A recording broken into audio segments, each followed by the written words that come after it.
marginal standing facility.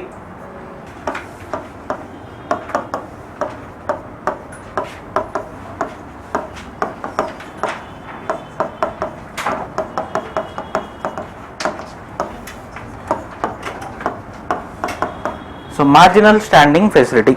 So what is it? So generally in the last class only I have explained it in a very brief manner. So normally for short term fluctuations, okay, banks will borrow from RBI, and what is the rate that is charged? Repo rate. Okay, for short term needs of the banks, if they are going to borrow from the RBI, what is RBI going to charge? Repo rate. And generally I told you, if they have to take a loan under repo rate, so what they have to pledge?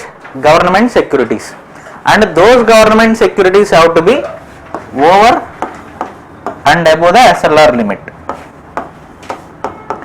over and above the SLR limit. So if they are going to take a loan or borrow from the RBI, okay, if they are going to borrow from the RBI, and if that is, and if those government securities are part of SLR,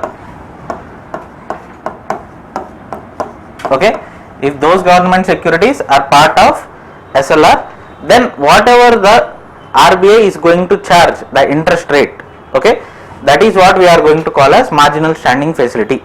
So in general this facility is used by the banks when there is a dire need of the funds and they don't have government securities over and above the SLR limit.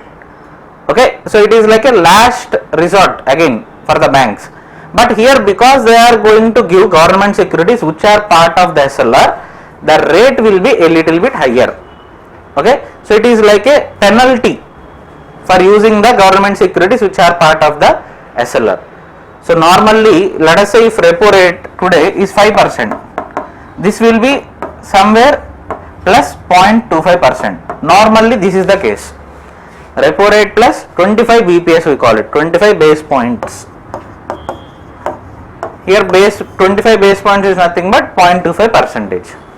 Okay, so it will be a little bit more than the repo rate. So let's see. So it was introduced in 2011 and it is a overdraft facility. So what is the meaning of overdraft facility? That means whatever the funds you have, they are over. It is like a credit card facility. In credit card, what do you do?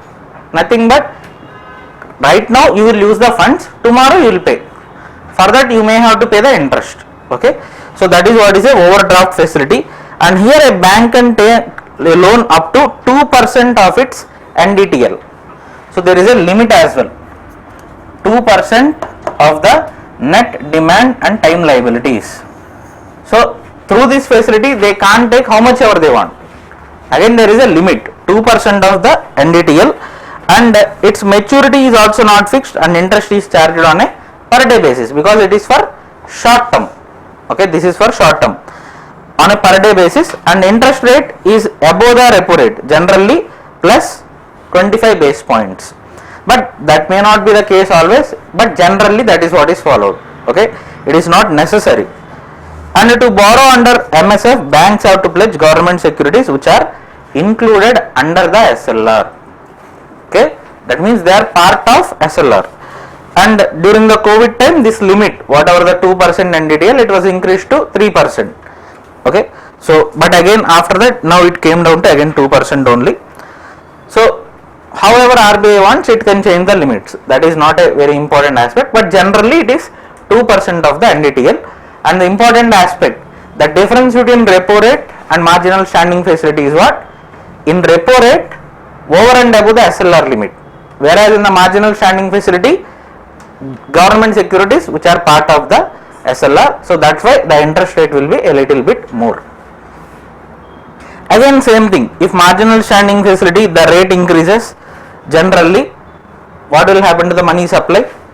It has to decrease, because again extra rate of interest is being paid by the banks, so their profit will get affected.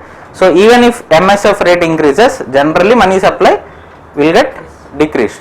But this is not a normal instrument, this is like a extraordinary instrument. For general money supply, what are the measures? Till repo rate, till LIF, those are the main ones. Okay, all these marginal standing facility and the next one that we are going to discuss, these are exceptional cases. Okay, not a day to day use cases.